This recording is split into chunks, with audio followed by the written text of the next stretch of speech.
So turn on the bright lights. I just got another copy.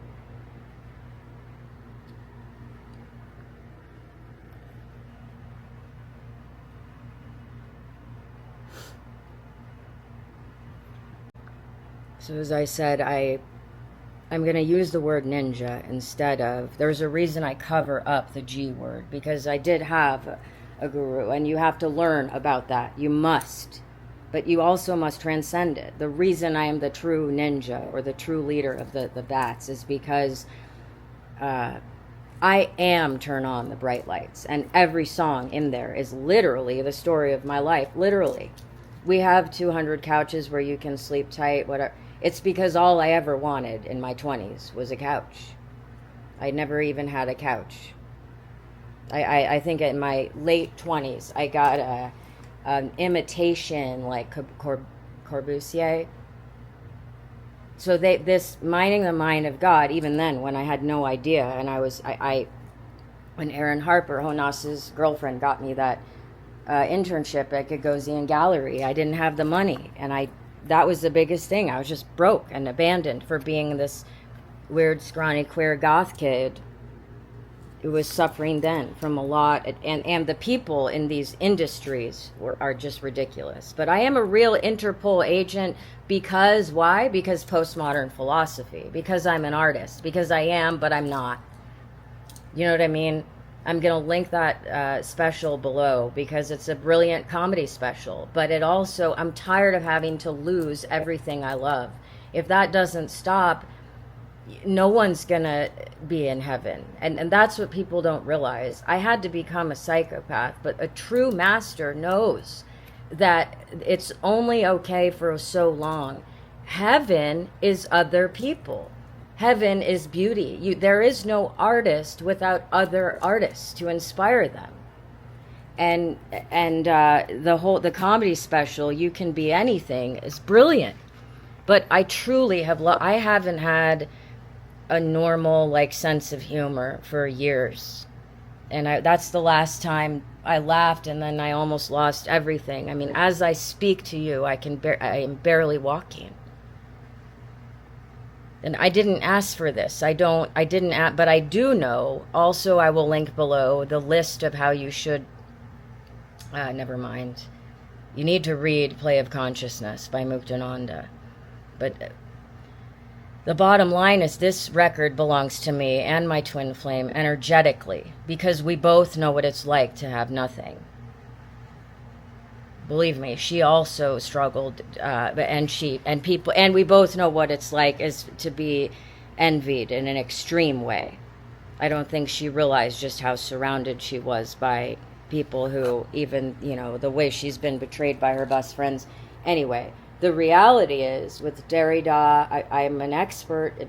My thesis is on a PDF format at laceofspadesrecords.com. It's just as much a work of postmodernism, postmodern philosophy of architecture, existentialism.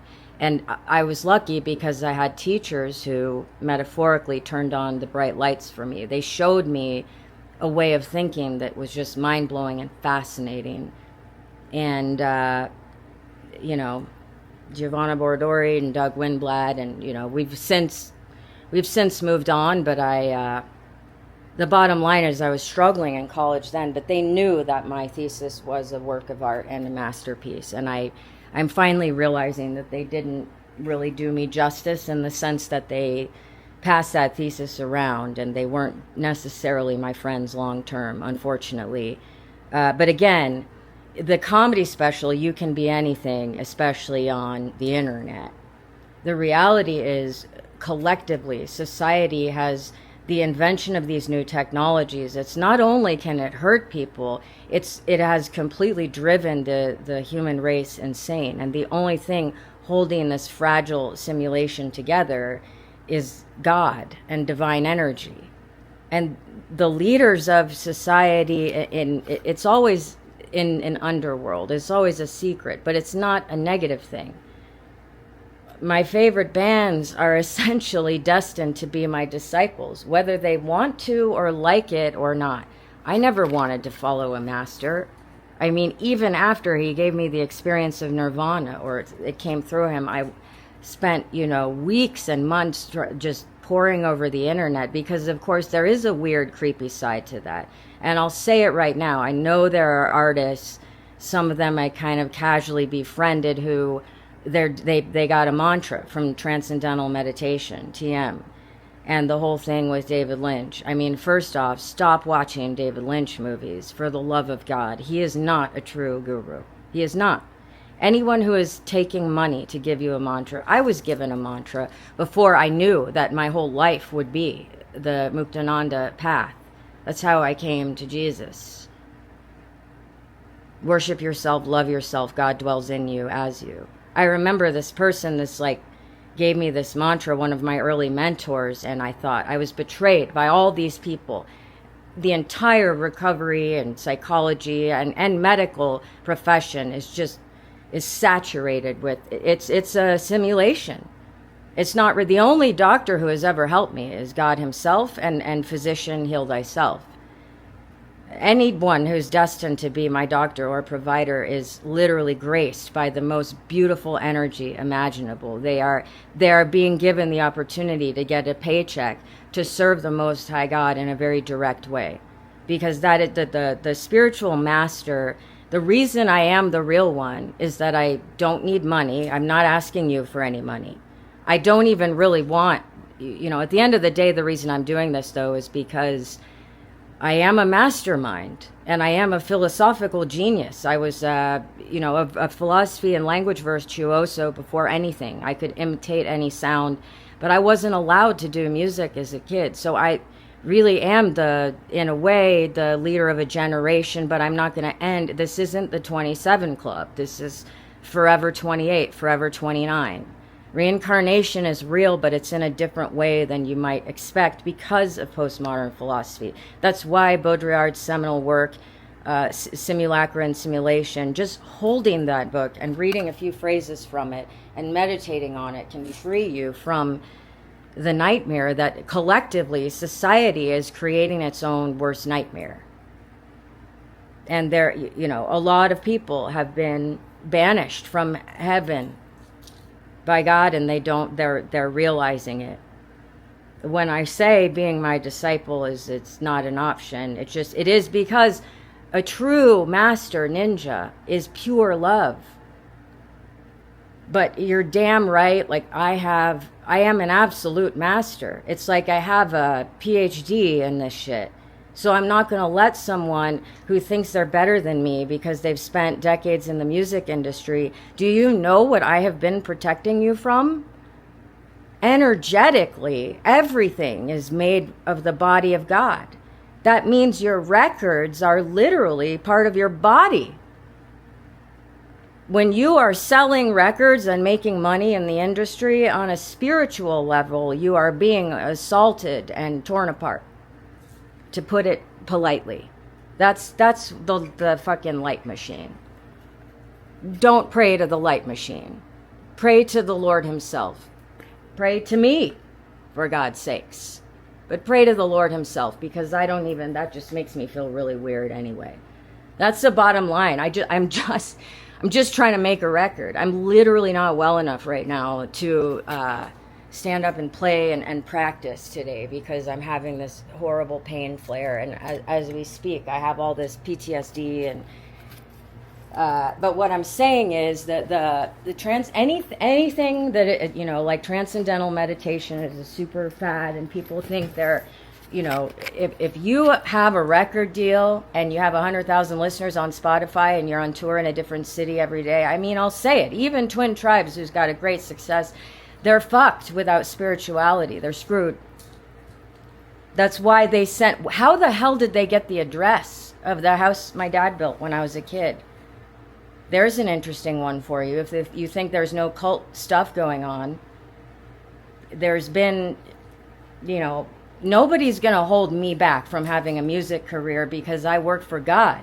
Everybody else who thinks they're 10 times more successful than me, they're the ones in trouble. Why the fuck did Twin Tribes send? I'll get it when I can get over there. I put Ferrari lover stickers over it because it weirded me out. I message them. They're great. It's great. But some of their song lyrics and some of their shit, I'm not inheriting that. They can, this is the rule. You live out the lyrics of the karma of your lyrics.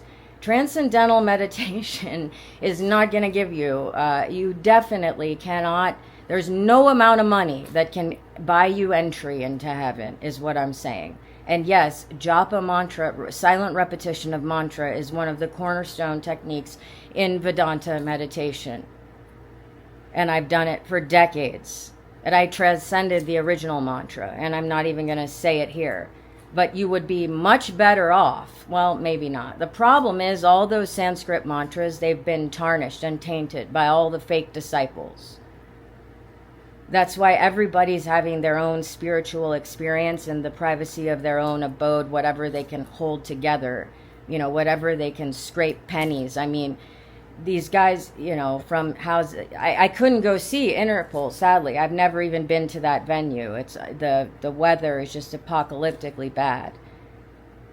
But the bottom line is, in a way, metaphorically speaking, the divine energy and angels are real. There are angels on this planet. And I heard a pastor say, oh, he's being interviewed in some podcast bullshit. And the guy's like, how do angels communicate? And he's like, well, angels like don't have bodies. So they like communicate telepathically and all this shit. Literally a CIA has been obsessed with psychic phenomena for years, but it's dangerous. They have really hurt people that they should not have been messing with. It is not true that angels don't have bodies. I am talking to you now. I have a body and it hurts a lot. Angels have bodies and they are divine interpol agents, keeping the music industry from fucking falling apart. Because what is happening is, the collective understanding of the meaning of concepts and words has become so isolated, and everyone is in their screen, in their phone, in this solipsistic mirror, that the narcissism is being forced on you. And it would take a literal act of God or an actual living saint or savior to keep that system from destroying itself. And that's what I am. I am a type of savior. I do deserve to be worshipped, because I finally realized, dude, I'm decades old. I identify as a romantic vampire. The movie Only Lovers Left Alive, it's required watching, but you should never watch past, you know, the first 30 minutes. And the moral of the story is that God does not need a wife. There's someone who was crucified in that movie, and it wasn't me. And I'm just going to leave it at that. There are people we worship in Hollywood who do not deserve it. Is an understatement. Another video on the topic of a record, one in particular, the legendary post-punk revival record. So I've been talking about how we're in a simulation, and I and my divine counterpart are the leaders of the bats. Interpol, turn on the bright lights. You can see it over there. I paid the cost to be the boss, and I'm struggling to walk right now, which is why I'm actually not even well enough physically to practice or work on music. Like, since I moved in, I've been working on a new track, and then one thing after another. So there's a reason I'm eviscerating bands that I love, because they need to be eviscerated and wake the fuck up. So Interpol, turn on the bright lights, in 2003. My friend at the time, during college we were close. At the time she went by Flynn. Her stepmom was Jane Seymour, the Dr. Quinn medicine woman. So she had a really sardonic, satirical sense of humor. She's the one who banged on my door the day the planes went into the Trade Center. We lived together during college at Vassar, and I took extra time to graduate because I took time off. As I said, my chronic health issues started my sophomore year of college, just like between mono and I got something like as glamorous as it is, it's also really not. Like, when I lived in Rome, to start, I was paying €20 a night. That's how I was able to live there for 3 months at a time in ashrams around the world. And it's painful to me, especially growing up in basically like really high IQ language family. Bottom line is Turn on the Bright Lights by Interpol. It came out after like the aftermath of 9/11. Flynn, my friend at the time, she was I think she was 6 feet tall. And back then it was like we were the New York kids, even though she was from LA. She and I jumped out of bed. We ran down to the Wyland room. I don't know if they still call it that. It's basically next to the Rose Parlor in the main building at Vassar. And we were watching on these monitors live what was happening. And I was on the phone with my friend, Nick, who had moved. He had graduated the year before. He was a photographer in Brooklyn, and he was watching from his rooftop. So 9/11, there's a reason it's coming up as I both salute and eviscerate Interpol. So it's not a sign. They're on Matador for a reason, and they've been dangling the fucking flag in my face for far too long. Anyway, Flint, back then, everybody smoked. It was like post-punk was kind of without people necessarily being aware of it. Like I said, David Bowie's Low was probably, in the cool kids at Vassar, pretty much all of us smoked.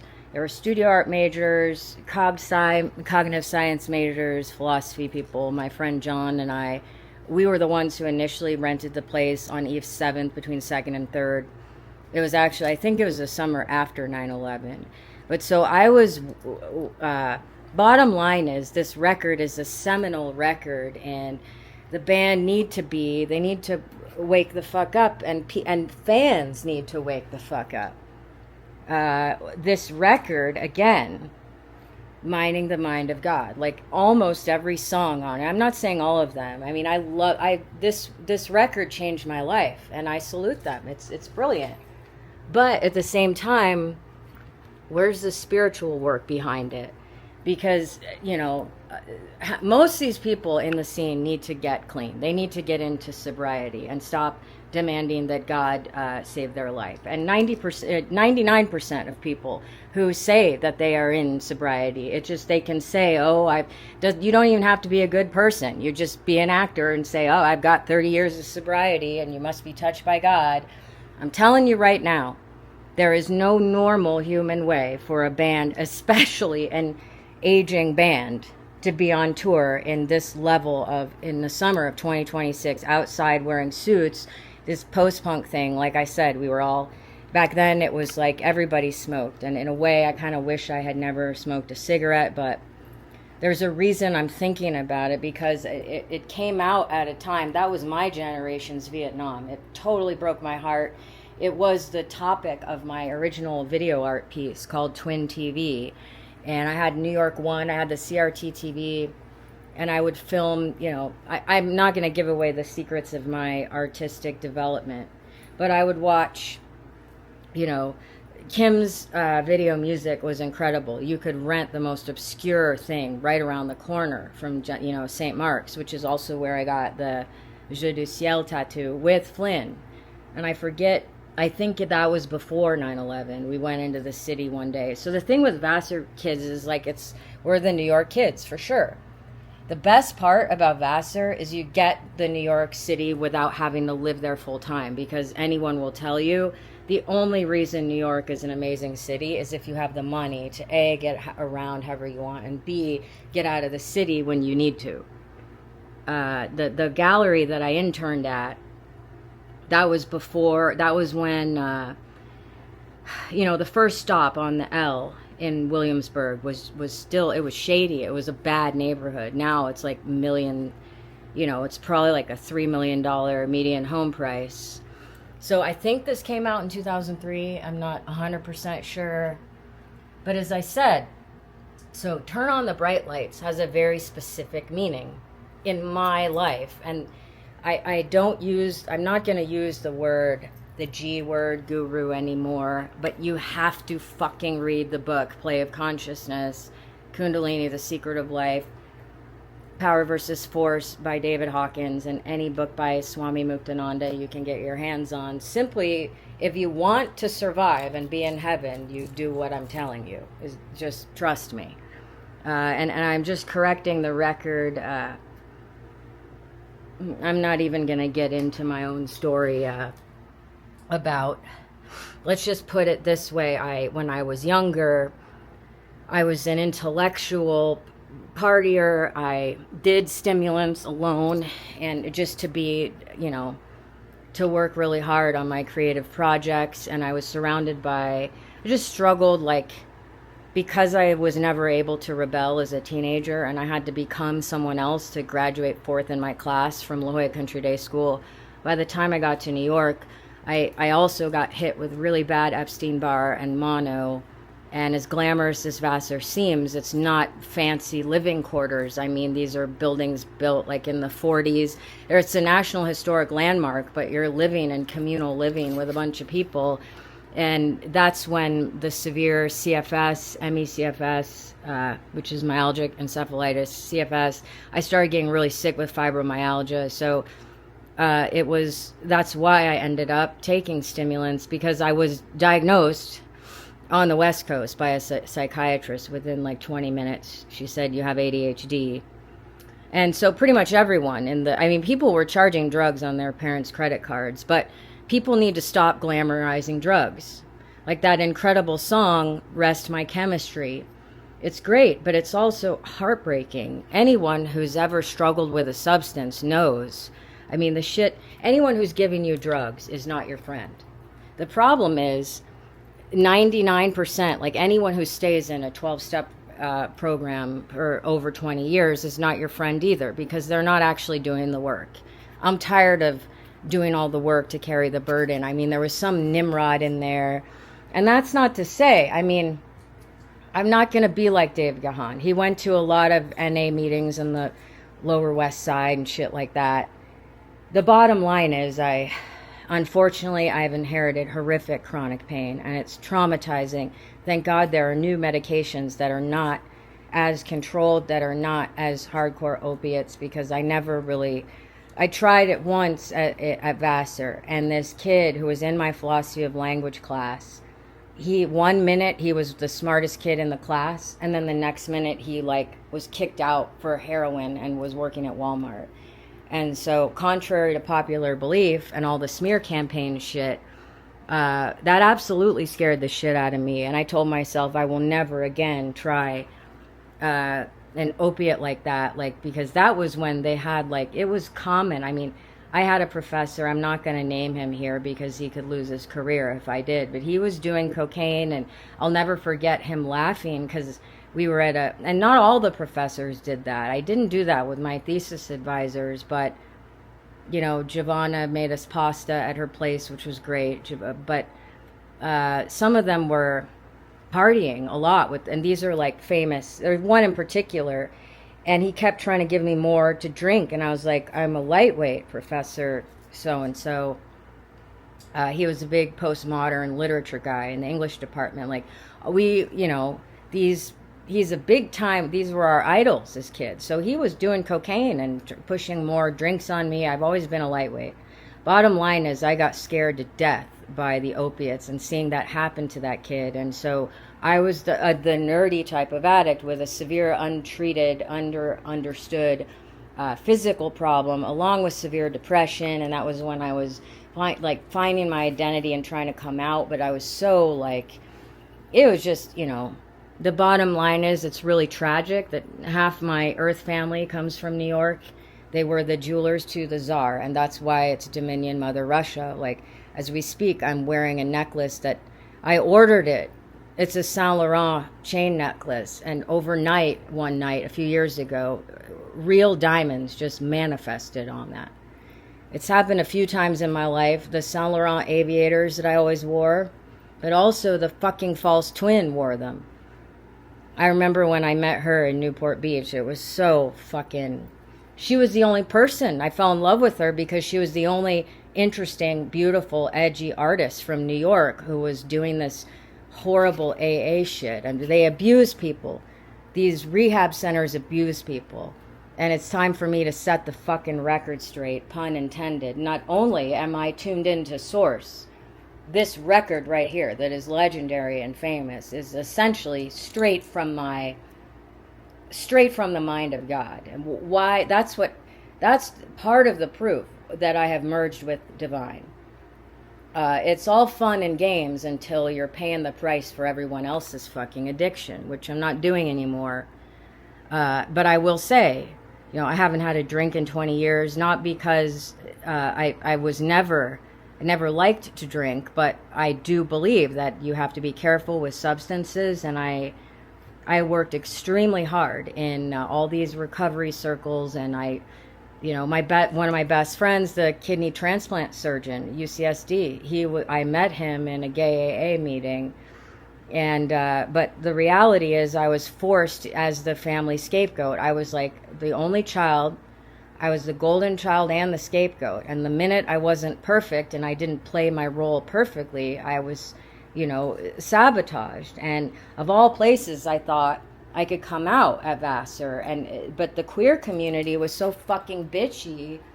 I mean, that was the first time in my life. In 1998, I'm seeing people walking around in $500 shoes, chain smoking. Like, by the time I got to Vassar, it was like I was this fucking 11-year-old, 14-year-old kid, and all of a sudden everybody's smoking, like, talk about cigarettes after sex, which I think is a terrible fucking band. But yeah, I mean, so 𝔞𝔫𝔡�𝔢 was in my circle of friends as well. I was always the type that had, like, various circles of friends. He's the son of Alfonso, and at the time his dad was really coming up in the industry, and they had this incredible, I don't like to use, anyone who's ever had chronic illness doesn't want to use the word sick to describe anything, but it makes me sick what people do who say they have long-term sobriety and all this shit. I guarantee you, like, these people, they have no fucking clue. So Jonas and I were buddies. One of my friends was friends with him, and then his girlfriend, Erin Harper. I think she literally, I think they have kids together, I'm pretty sure. So, fuck, man. I mean, I'm literally fucking disabled. Oh, shit. So, she got me an internship through her connections at Gagosian Gallery when I graduated. And at the time, my dad was enraged because not only had I come out and I became this person wearing black, this queer kid, which isn't even applicable, I was working in the art library at Vassar, so I was basically financially abandoned. So I was at this uber wealthy school. I would get locked out of the dorms at like 11 at night, 12 in the morning. The security would have to let me in because we didn't pay the tuition on time. Shit like that. So my dad, my earth father, I have done all the work to forgive him and have a good relationship with him, but there are people who've tried to destroy that, and it was very, very hard. Talk about fuck.